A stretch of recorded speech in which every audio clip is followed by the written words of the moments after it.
So good afternoon, welcome to OGV TV. We have with us Jeffrey Blair, who is International Director of the Greater Houston Partnership. Jeffrey, if you could explain first off how you thought the event went today, what were your thoughts? It'd be my pleasure, Dan. Well, this is my sixth Aberdeen-Houston Gateway and my second one coming back as chair, so I've been very pleased and honored to do that.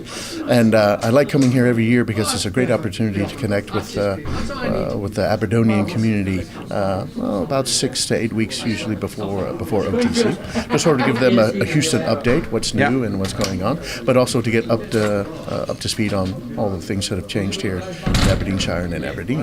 And what has changed, in your view? Over the last well, at least from what I've seen a lot of the great infrastructure projects that you've been doing here with the new road thoroughfare and the new conference center. So we see a lot of growth in the physical sense, but also in the new programs that are coming in, particularly in the innovation space as well.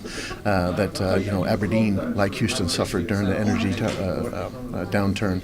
So we're all looking at new innovative ways to do things better, cleaner, cheaper. So it's kind of the word of the moment: innovation, Absolutely. And you mentioned it in your presentation earlier on in terms of the innovation ecosphere that's going on in Houston. Can you elaborate a little bit on that? Right. Well, we call it our innovation ecosystem, and what we did is a short time ago when Amazon came looking for a second headquarters location in the United States, it created a lot of buzz around that, and Houston did not make the short list, while other cities that we thought were a bit less prominent, they did. And so, and they told us the reasons why, and we saw that we were coming up a bit short when it came to the level and the number of digital engineers or digital talent, I should say.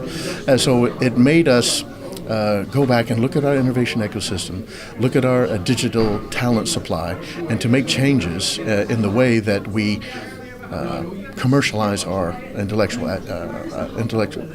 property that comes out of our great research institutions.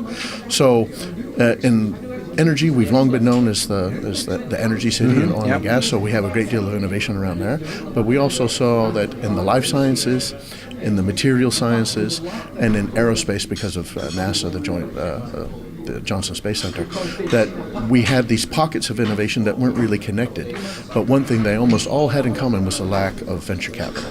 Okay. So, and you mentioned that again in your presentation today. So what we decided to focus on was two things. One was to connect through an umbrella organization called Houston Exponential, and that is a joint partnership with the City of Houston, the Greater Houston Partnership, and the Houston Technology Center, which has now been dissolved into the Houston Exponential, to act as that umbrella organization, or that first stop when companies or organizations come to Houston and say, I'm looking for an incubator, I'm looking for an accelerator, I'm looking for venture capital, whatever it is, that we can point them to the right organization or person. Jeffrey, thank you very much for joining us. Thank you very much, Dan. Much appreciated. Okay.